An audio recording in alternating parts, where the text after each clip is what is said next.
새날이 밝았습니다. 우리 삶의 새해를 향하실 주님을 기대하며 말씀 앞에 잠잠히 나아가겠습니다.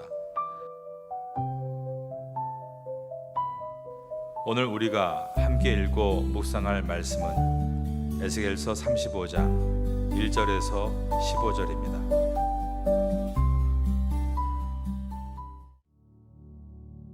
또 여호와의 말씀이 내게 임하여 이르시되 인자야 내 얼굴을 세일산으로 향하고 그에게 예언하여 이르기를 주 여호와께서 이같이 말씀하시되 세일산아 내가 너를 대적하여 내 손을 내 위에 펴서 내가 황무지와 공포의 대상이 되게 할지라. 내가 내 성읍들을 무너뜨리며 내가 황폐하게 되리니 내가 나를 여호와인 줄을 알리라. 내가 옛날부터 한을 품고 이스라엘 족속의 환난 때 곧 죄악의 마지막 때에 칼의 위력에 그들을 넘겼도다. 그러므로 주 여호와의 말씀이니라. 내가 나의 삶을 두고 맹세하노니 내가 너에게 피를 만나게 한즉 피가 너를 따르리라. 내가 피를 미워하지 아니하였은즉 피가 너를 따르리라. 내가 세일산이 황무지와 폐허가 되게 하여 그 위에 왕래하는 자를 다 끊을지라. 내가 그 죽인 당한 자를 그 여러 산에 채우되 칼에 죽인 당한 자를 내 여러 맷뿌리와 골짜기와 모든 시내에 엎드려지게 하고 너를 영원히 황폐하게 하여 내 성읍들에 다시는 거주하는 자가 없게 하리니 내가 여호와인 줄을 너희가 알리라. 내가 말하기를 이 두 민족과 두 땅은 다 내 것이며 내 기업이 되리라 하였도다.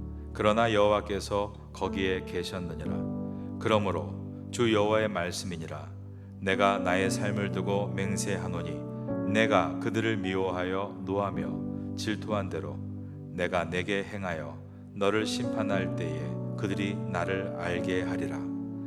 내가 이스라엘 산들을 가리켜 말하기를 저 산들이 황폐하였으므로 우리에게 넘겨주어서 삼키게 되었다 하여 욕하는 모든 말을 나 여호와가 들은 줄을 내가 알리로다. 너희가 나를 대적하여 입으로 자랑하며 나를 대적하여 여러 가지로 말한 것을 내가 들었노라. 주 여호와께서 이같이 말씀하셨느니라. 온 땅이 즐거워할 때에 내가 너를 황폐하게 하되 이스라엘 족속의 기업이 황폐함으로 내가 즐거워한 것 같이 내가 너를 황폐하게 하리라. 세일산아 너와 에돔 온 땅이 황폐하리니 내가 여호와인 줄을 무리가 알리라 하셨다 하라.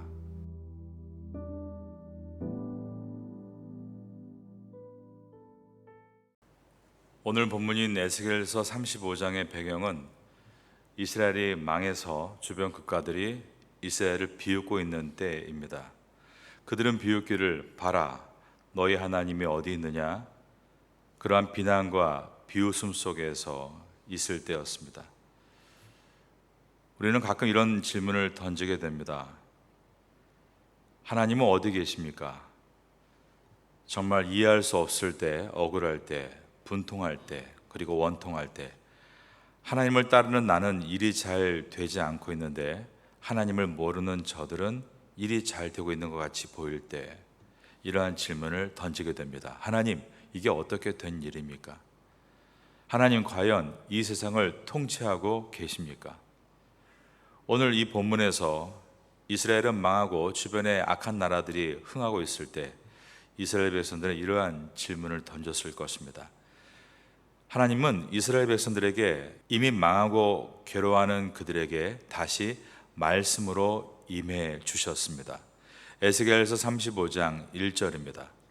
또 여호와의 말씀이 내게 임하여 이르시되 하나님의 말씀은 나라가 망한 뒤에도 임하고 있는 것입니다. 그들의 마음이 낙담하고 분하고 원통하여 답을 찾을 수 없을 때에도 임하고 있는 것이었습니다. 그래서 나라가 망했다는 게 심각한 것이 아니라 우리에게 가장 심각한 것은 하나님의 말씀이 임하지 않을 때입니다. 하나님 말씀이 임하지 않을 때 그때야 비로소 정말로 심각한 환난이라는 것입니다. 나라가 망해도 하나님의 말씀이 임하면 그 말씀 가운데는 다시 회복되는 소망이 있습니다. 하나님께서 이스라엘 나라가 망하기 전까지 주신 말씀은 심판에 대한 말씀이었습니다. 돌이키지 않으면 망한다, 망할 것이다. 이렇게 하다가는 반드시 망하게 된다, 돌아오라 였습니다.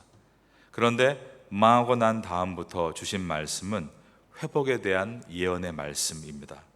다시 살아날 수 있다. 다시 너희가 나에게 돌아온다면 너희는 살아날 수 있다라는 회복의 말씀을 주셨습니다. 그러니까 정말 중요한 것은 나라가 망했느냐, 우리 집이 망했느냐, 내 건강을 잃었느냐, 내 간교와 지위가 문제가 생겼느냐가 아니라 하나님의 말씀이 내게 계속 임하고 있느냐, 그렇지 않느냐가 중요한 것입니다. 즉 말씀이 끊어지는 것이 우리에게 가장 큰 환난입니다. 말씀이 끊어지는 것이 가장 큰 환난이라면 말씀이 끊어지지 않는 한 우리에게 소망은 있는 것입니다. 2절을 보겠습니다. 인자야, 내 얼굴을 세일산으로 향하고 그에게 예언하여. 얼굴을 향하고 성경 원어에 보면 히브리어 R이라는 단어가 들어있는데 무엇을 향하여라는 뜻이지만 무엇을 against, 대적하다라는 뜻도 들어있습니다.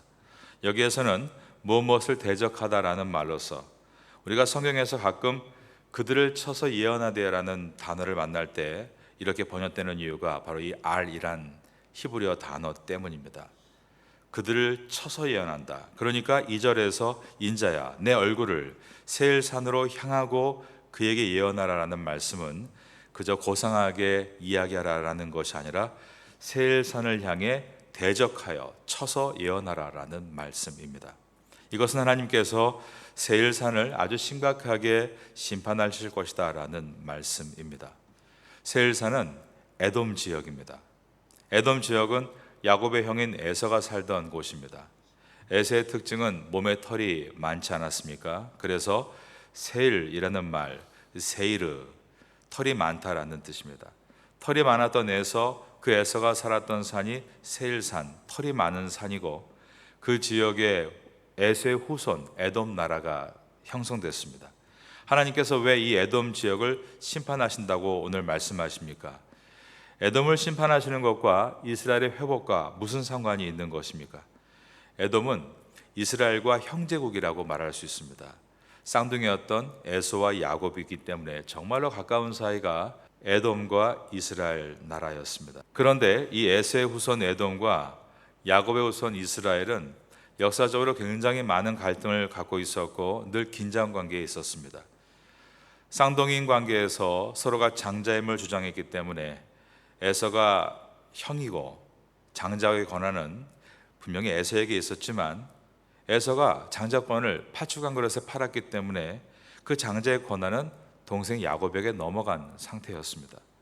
에서의 후손인 에돔 나라는 그래서 야곱의 후손들인 이스라엘을 언제나 시기했습니다. 에돔은 이스라엘이 잘 될 때마다 배아파했고 이스라엘이 잘 안 될 때면 아하 좋다라며 좋아했습니다. 에돔이 이스라엘을 향해 아하 좋다 조롱하고 기뻐하는 내용이 다음 장에 있는 에스겔서 36장 2절에 들어있는데 우리 한번 36장 2절 말씀 한 장 넘겨서요 36장 2절 한번 읽어보겠습니다. 주 여호와께서 이같이 말씀하시기를 원수들이 내게 대하여 말하기를, 여기서 원수는 바로 35장에서 계속 이어지고 있는 에돔 나라를 말합니다. 형제국이 원수 나라가 됐습니다. 그들은 말하기를 아하 옛적 높은 곳이 우리의 기업이 되었도다. 이스라엘이 망하자 이스라엘 땅이 이제 우리 땅이 될 거야 라며 아하라고 말했다라는 것입니다. 과거에 이스라엘 백성들은 출애굽을 해서 가나안 땅으로 갈 때 네게부 사막을 통과해야 했습니다. 그때 왕의 대로라는 길을 통과하면 안전하게 갈 수 있는데 그 길에 에돔 나라가 있었습니다. 모세와 이스라엘 백성은 에돔 땅을 좀 지나게 해달라고 간곡하게 요청했지만 에돔은 길을 열어주지 않은 것입니다. 이스라엘은 물값도 지불하고 양식값도 다 지불하겠습니다. 그러니 제발 우리 형제국인데 우리에게 길을 열어주십시오. 하지만 에돔은 칼을 든 군대를 이끌고 나와서 단호하게 거절한 것입니다. 이스라엘 역사 속에서 에돔의 이와 같은 행동은 반복되었습니다. 같은 형제인 것이 분명한데 결정적인 순간에 항상 적으로 돌아섰던 것입니다. 무엇보다 이스라엘이 주전 586년에 멸망했을 때, 바벨론이 쳐들어와서 완전히 진멸됐을 때 그들은 형제국인 이스라엘을 도와준 것이 아니라 아하 좋다 라며 박수를 치고 이스라엘을 짓밟는 바벨론 편에 섰던 것입니다. 에돔은 유다의 멸망을 선동했을 뿐 아니라 도망치는 유다의 피난민들을 길목에서 가로막고 바벨론에 넘겨주거나 현장에서 학살을 했습니다. 에돔은 수백 년 동안 형제국인 이스라엘이 잘 되는 것을 배아파했고 유다가 가장 약해진 틈을 타서 잔인한 보복을 했던 것입니다. 에스겔서 35장 5절을 보겠습니다. 내가 옛날부터 한을 품고, 그러니까 출애굽 시대 때부터입니다, 이스라엘 족속의 환난 때, 바벨론이 이스라엘에게 멸망하던 그때, 곧 죄악의 마지막 때에 칼의 위력에 그들을 넘겼도다. 그들은 형제국 이스라엘을 돕는 편이 아닌 바벨론 편에 서서 이스라엘을 팔아넘기는 잔인한 보복을 했다라는 말씀입니다. 그래서 하나님께서는 내가 에돔에게 보복하겠다라고 말씀하셨습니다. 6절과 7절을 봅니다. 그러므로 주 여호와의 말씀이니라. 내가 나의 삶을 두고 맹세하노니 내가 너에게 피를 만나게 한즉 피가 너를 따르리라. 내가 피를 미워하지 아니하였은즉 피가 너를 따르리라. 내가 세울 산이 황무지와 폐허가 되게 하여 그 위에 왕래하는 자를 다 끊을지라. 에돔에 대한 심판은 이미 25장에서 언급된 바가 있습니다. 암몬과 모압을 심판을 말씀하시면서 에돔의 심판도 말씀하신 것입니다. 그러므로 에돔에 대한 이 심판을 오늘 이 35장에서 다시 재론할 필요는 없었습니다. 그런데 왜 또 말씀하시는 것일까요? 우리는 34장부터가 이스라엘의 회복에 대한 말씀이라고 배우고 있습니다. 그러므로 오늘 본문 이 35장은 에돔 땅에 대한 심판이라기보다 이스라엘의 회복을 강조하고 있는 말씀입니다. 하나님께서 망해버린 이스라엘을 비웃는 그들을 내가 심판하겠다, 이 말씀은 이스라엘은 망한 것이 아니다라는 뜻이 되는 것입니다. 아직 이스라엘은 소망이 있고 그들은 내일의 희망을 가지고 출발할 것이기 때문에 그들을 비웃는 자들을 내가 심판하겠다라고 하신 것입니다. 우리는 오늘 본문에서 하나님께서 에돔을 그냥 에돔이라고 하지 않으시고 세일 산이다, 산이라고 하는 것을 염두에 두고 보아야 합니다. 2절에서 세일 산으로 향하고 라고 말씀하고 있고 3절에서도 세일 산하라고 말씀하고 있습니다. 왜 두 번이나 산이라고 말씀하셨을까요? 그 이유가 우리가 내일 보게 될 36장에서 이스라엘 백성을 이스라엘 산드라라고 표현하신 것과 평행을 이루고 있습니다. 여기에서 말하는 세일산, 또 내일 보게 될 이스라엘 산은 그 나라의 백성을 상징합니다. 그런데 왜 산이라고 표현하는 것인가? 그것은 산을 오르듯 땅을 정복하는 것과 연결되어 있기 때문입니다. 에돔 사람들은 이스라엘이 망한 뒤에 그 땅을 노리고 있었습니다. 아하, 이제 저 땅이 우리의 땅이 될 것이다. 원래는 아브라함, 이삭, 그리고 그 다음으로 우리 조상 에서에게 물려줄 그 가나안 땅을 여차여차해서 야곱의 후손들이 차지하게 된 것 아니냐. 원래 장자 족속인 우리가 가져야 될 땅이었다. 에돔은 이스라엘 땅을 차지하려는 욕심에 혈안이 되어 있었습니다.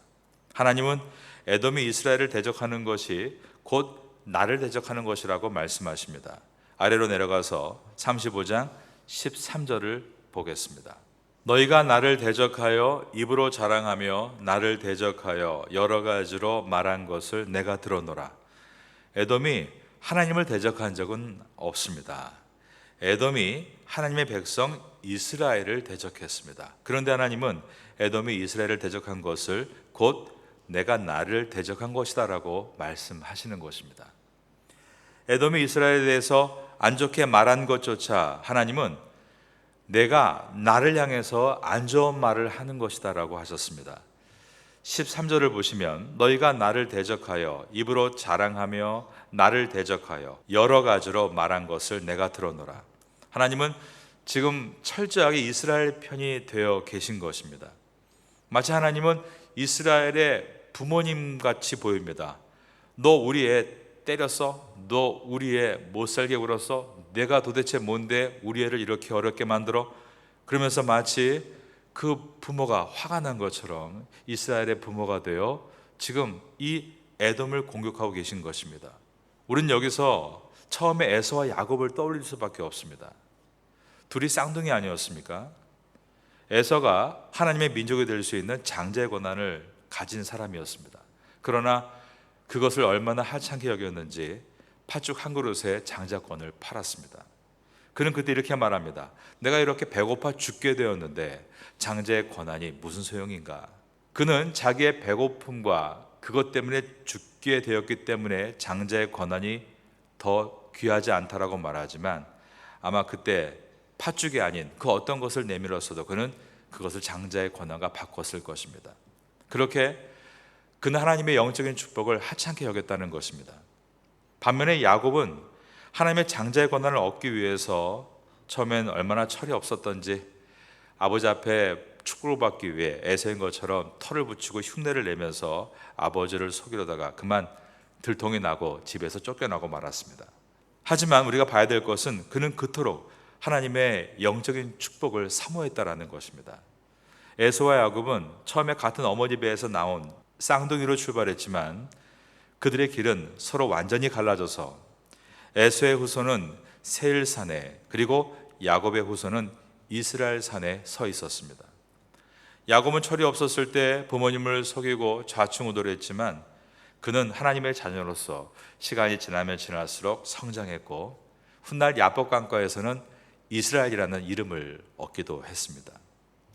야곱의 후손들도 우상을 숭배하고 애굽을 의지하다가 멸망까지 갔지만 그들은 하나님의 자녀로서 하나님은 이와 같이 그들의 편이 되어 계셨습니다. 하지만 에서는 어떻습니까?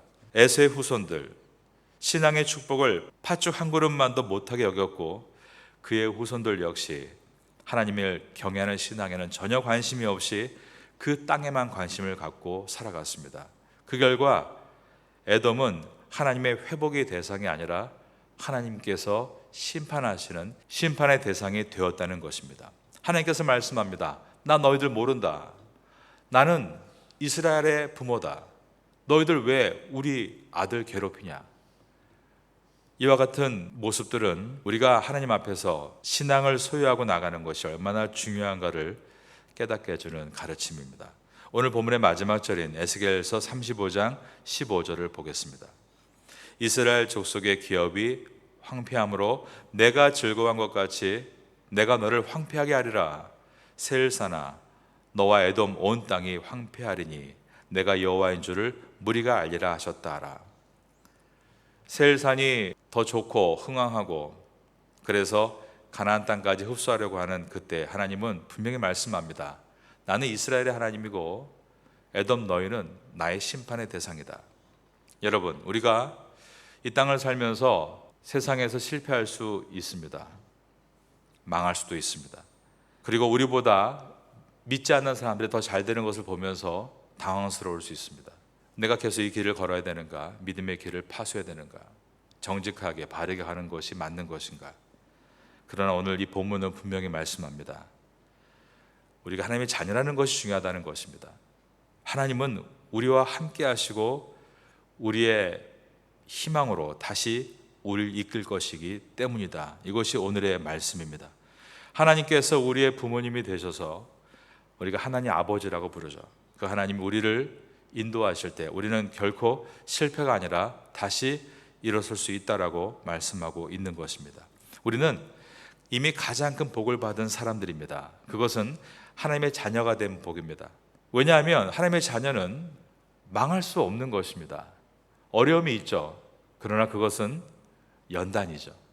하나님께서 왕 같은 제사장인 우리를 하나님의 사람으로 세우기 위한 연단일 뿐 결코 우리를 망하게 하시지 않는다는 것입니다. 그러므로 우리는 이스라엘의 회복의 말씀을 오늘 보면서 바로 우리의 회복을 볼 수 있게 되는 것입니다. 우리는 에스겔서를 지나가고 있습니다.